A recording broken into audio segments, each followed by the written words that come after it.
papalakpakan namin si Marcos kung yung 5,500 na flood control makikita namin sa Pilipinas.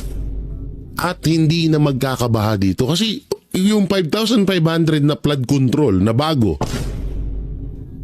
hindi na ho pwedeng mahihibsan na po ang pagbaha ng Pilipinas. Doon sa sinabi niyo, ikukorek ko kayo, galing po sa bunganga ni Marcos yun. So hindi po yun fake news. Diba, sabi niya ni Madam Claire, pag galing kay BBM, di daw fake news yan. So asa na yun? O yung ano pa ba? Ano ba pwede natin? Yung sa PhilHealth na lang. Hindi, kahit nga sa Bicam. Kaso sa Bicam, malaking pera. Mukhang malabo yun.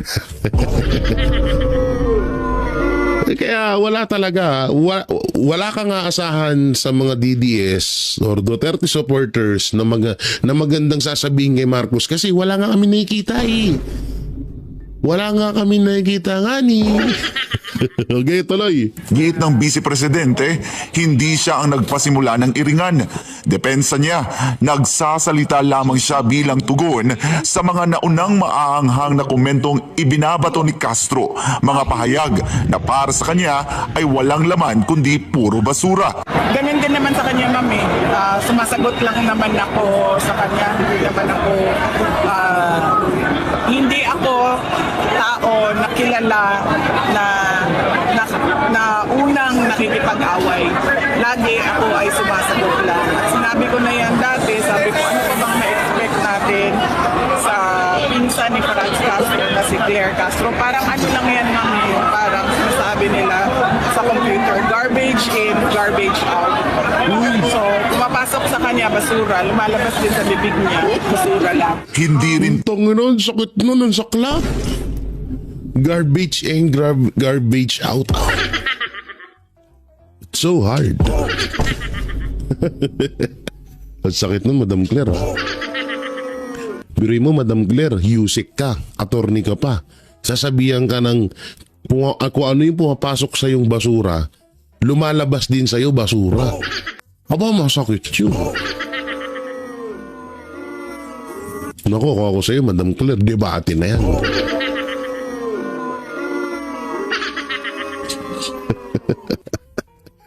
Ay, naku, basag si Madam Claire dito, no? Binalampas ni VP Sara ang hamon ni Castro na iangat ang diskurso at gawing basehan ang datos imbes na politika. Pero giit ng pangalawang Pangulo, si Castro mismo ang unang gumamit ng politika at ng kapangyarihan ng Office of the President para umatake. Dapat sinasabi niya yan sa sarili niya kasi siya yung unang-una na mumulitika gamit ang opisina ng Office of the President. Nakakahiya sa buong mundo na ganyan yung nagsasalita para sa opisina ng Pangulo.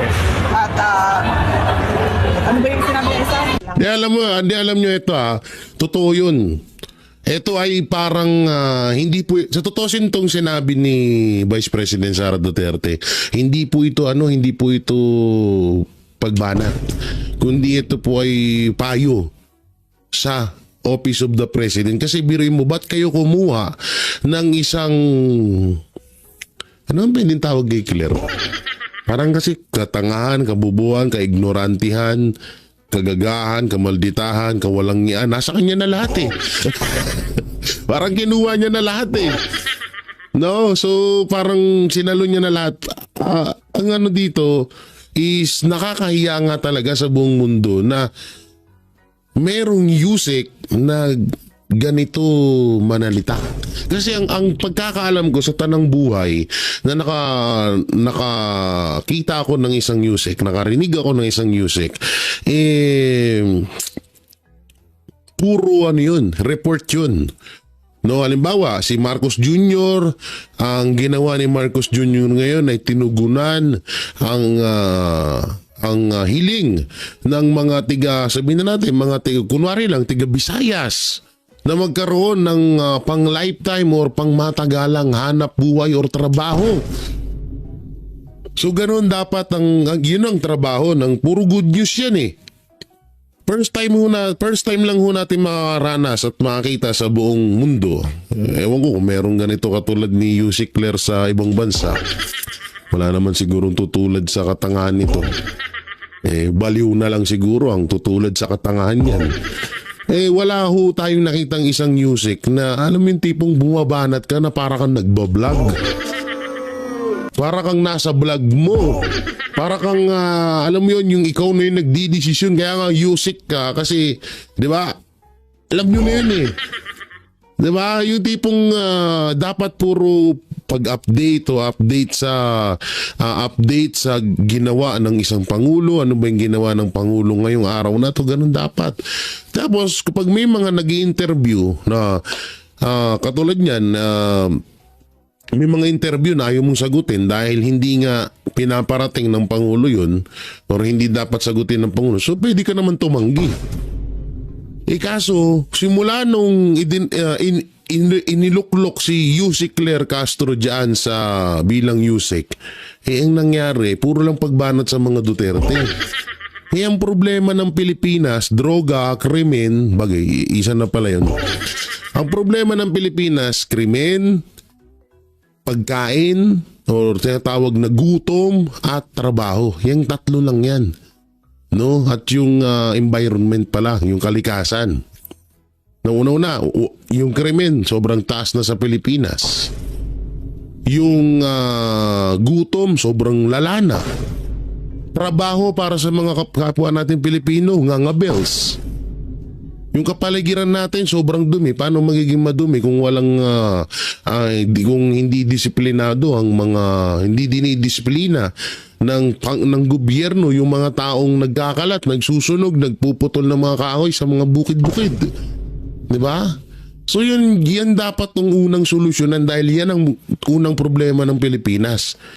Ang nangyayari kasi, kada may itatanong, katulad na lang yan sa 20 kilos na bigas, utang na, naghanap ka ng video kay Duterte. Kesyo doon sa 7 pesos na hindi naman na inyo ibig sabihin nun.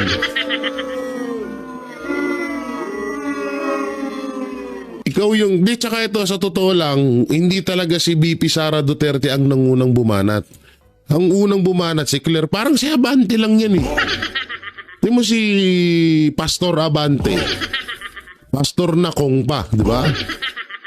Biruin niyo yung taong yun. Siya yung unang bumanat kung ano-ano pinaggagawa niya pinagsasabi niya kay Vice President Sara Duterte.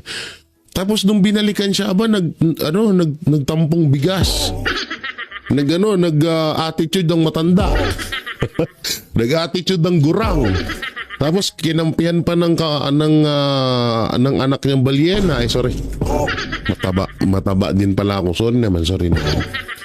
No? Yun yung mahirap dyan eh. Kung ayaw mong gawin sa'yo, huwag mong gawin sa iba. Ganun yun.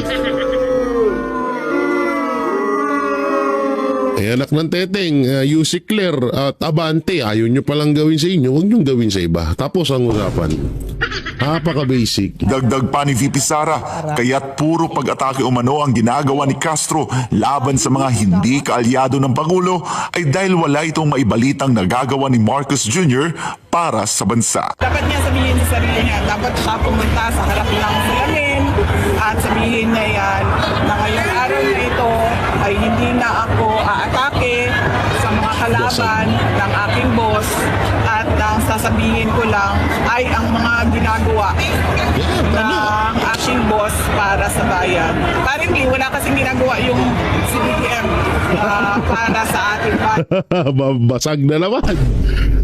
Sige, hindi kasi wala namang ginagawa si BBM sa bayan. Kaya wala din masabi yung tagapagsalita. So sabi ko nga, garbage in, garbage out. Okay. Yun o, putang na sapul si Madam Claire. Alam nyo, ang hirap talaga kalaban ng mga Duterte. Mapaseryoso, biruan, pagkatalinuhan, bardagulan, panhalong-panhalo pa rin sila eh. Hindi mo lahat o, pinagtutulong-tulungan yan ha. Yang babae na yan, yung babae na yan, pinagtulong-tulungan yan. Hanggang ngayon, pinagtutulong-tulungan yan. Pero anong nangyari? Walang nanalo ni isa. Si Claire, kahit attorney ka, di ka mananalo kay Sara. Una-una, matalino si Sara. Pangalawa, bobo ka. Pangatlo, attorney si Sara, attorney ka din. Yung nga lang, mas tanga ka. So talagang hindi mo kayang tapatan eh. No? So talagang ano, alam mo yun, kawawa talaga kapag tumapat ka sa mga Duterte. Grabe. No? Samantalang dito na tayo. Handa na ba kayo? Handa na ba kayo mga kaibigan sa inyong mapapanood? So panoorin muna natin tong video ni Vice President Sara Duterte mapatungkol sa issue ni Lisa Araneta Marcos bago natin pakita yung tunay na video na sinasabi ko. Game. Every time nagkakaroon sila ng issue, malaking issue na kabalbalan na ginagawa nila, ang kanilang cover sa mga issue na ito ay atakihin yung kalaban nila sa politika. Ano po? From national or we're talking here about local politics? Diyan lang po sa Davao. Hindi, national. Tulad nga na sinabi ko, blanco yung budget, nag-file sila ng impeachment. Ang laking tanong mo na, kasi blank check yun eh. Parang ikaw na ang magsasabi kung paano at saan mo gagamitin yung pera ng gobyerno. Nag-file sila ng impeachment. Nung nagkaroon ng drug overdose at merong namatay sa Amerika at nandoon sa loob ng kwarto si First Lady Lisa Marcos at nandoon sa police report, cocaine, yung Uy, sinasabing ano yun? nagkalat doon sa kwarto na yon, ay bigla na lang nilang hinila, kinidnap, kinuha, dinukot si Pangulong Duterte. Ngayon naman, Puto na, tama nga yung hinala ko. Tama nga yung hinala ko. Alam nyo ito may mga nag-chat sa amin na bakit hindi namin daw pinakailaman yung issue mapatungkol kay Lisa Araneta Marcos na dawit siya sa drug incident sa US. So, una-una, ang katwiran namin dun, hindi problema ng Pilipinas si Lisa Araneta Marcos. Wala kaming pakialam sa taong yan. Mamatay man siya, ano man mangyari sa kanya, basta kahit ano, wala naman tayo sinasabing mangyari sana. Ang ibig ko sabihin, kahit anong mangyari, kay First Lady Lisa Araneta Marcos, wala po kaming pakialam. Pero, asawa ni, pera.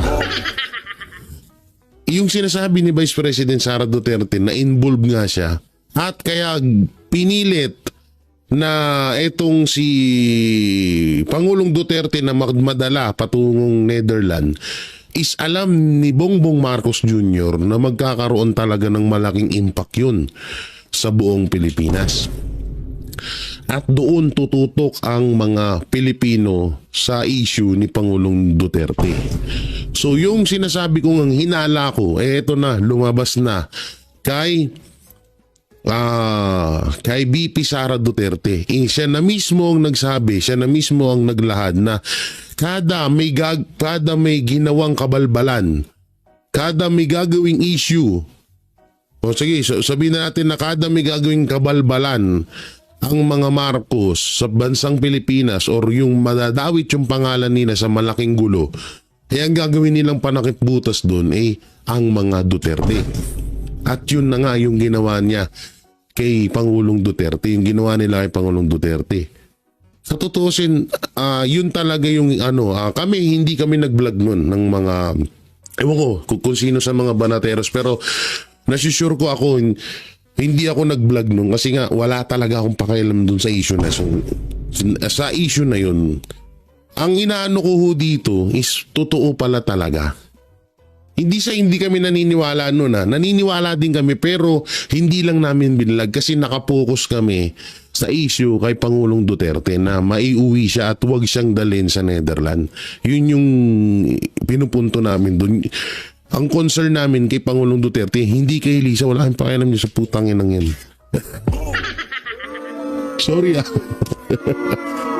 wala kang pakialam talaga dyan kay Lisa Araneta Marcos. So tuloy pa natin. 20 pesos ang kilo ng bigas, isang araw lang, tapos na, wala na. Tindi ni Vice President to.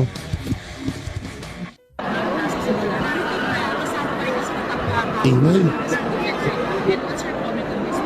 Oo, sinabi ko na nga, wala namang ibang ginawa ang administrasyon na ito kundi pamumulitika lang at paninira sa mga kalaban nila sa politika. Kung napansin ninyo, noong lumabas yung malaking issue ng blanco sa mga blanco sa budget. At maraming nagtatanong at maraming nagsasabi na unconstitutional yung budget.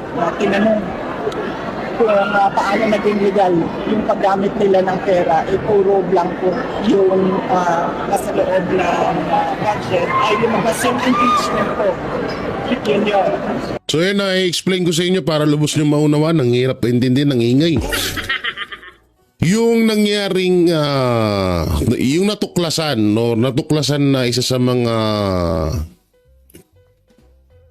abang tawag dito, isa sa mga palpak or isa sa mga nabistong baho na ginawa ng Marcos, Administrasyong Marcos, ay yung sa BICAM report, yung may blanco doon, na yun ay may pondo na nagkakahalaga, di umano na 6 trillion pesos, di ba? So kung may isip nyo maigi, lumabas ang impeachment or ipinush nila kaagad ang impeachment kay kay Vice President Sara Duterte. No, yun yung sinasabi dito ni Vice President. So anong kasunod? Tapos, nung nagkaroon ng malaking krimen sa Estados Unidos na merong namatay dahil sa drug overdose, at makikita ninyo doon sa police report ay nandoon ang pangalan ni First Lady Lisa Marcos na isa. So yan nga, no, noong nagkaroon daw ng, hindi, ito inuulit ko lang para lubos yung mano kasi maingay, baka hindi nyo masyado marinig. Noong nagkaroon daw ng malaking issue na nagkaroon ng overdose yung isang tao doon sa US at nasangkot ang pangalan ni Lisa Araneta Marcos, kaagad nilang ipinush yung pagdala kay Pangulo or pagkidnap kay Pangulong Duterte pa Netherlands. Ang tanong, may video at may ebidensya pa. Yan ang papakita natin mamaya. Easy. Sa mga tao doon sa loob ng kwarto kung saan yung tao ay nag-overdose sa suspected drug overdose sa hotel room, at ang daming nakikitang white powder substance na sinabi doon sa police report ay suspected cocaine din, ay bigla nilang kinuha si Pangulong Duterte. Nung lumabas naman yung kanilang May 1 na 20 pesos ang kilo ng bigas, at syempre dahil hindi naman totoo yung pangako na yon, pambobola lang naman yon sa mga tao, hindi nila kayang i-sustain, ay tinigil kaagad ng May 2, lumabas naman yung complaint ko kay Congressman Pulong Duterte. So nakikita nyo. O yan ito Nung inilabas daw yung 20 kilos or 20 pesos per kilo ng bigas na ipapamigay daw sa buong Pilipinas, at nung medyo hindi naman na tapos medyo hindi nila kinaya, hindi talaga medyo, talagang hindi nila kinaya. At doon ngayon, sa point na yon, yun talaga ay isang propaganda lamang para makakuha ng boto. Lalong-lalo na yung Alyansa Pilipinas, di ba? So, ang ginawa nilang panakip butas naman ngayon ay yung issue kay Congressman Pulong Duterte. Na yung video na yun ay napakatagal na pala. Diba? Napakatagal na pala nung video na yun ni Congressman Pulong Duterte, na yan yung ginagawa nilang panakip butas na naman ngayon. So kada pala may gagawin na issue etong Administrasyong Marcos, talagang Duterte, sa Duterte lang sila kumukuha ng panakip butas. So tuloy pa natin. Basta merong nangyari na kanagawa ng administrasyon, ang ginagawa nila ay sinisita nila ang kanilang kalaban sa politika para matabunan yung totoong issues ng bayan. Does the President know about this already? I mean, si President Duterte, does he know about this new issue sa inyo about the Congressman na sa inyo? Hindi ko alam kasi hindi kami nagkausap pa ni Pangulong Duterte. At hindi din kami nagkausap ni Congressman Pulong.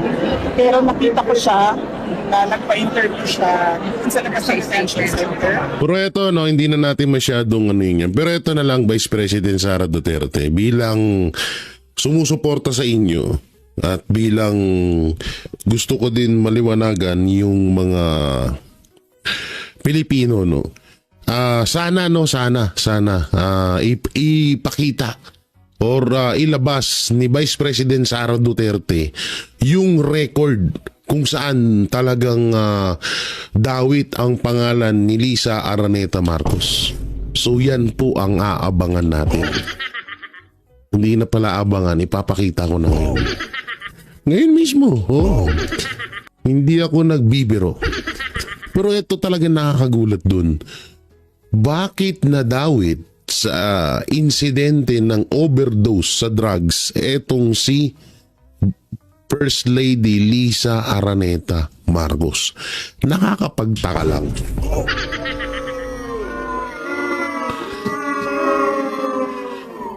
Kasi isipin nyo isa kang First Lady na may issue din mapatungkol sa samot-saring issue na ibinabato sa kanya.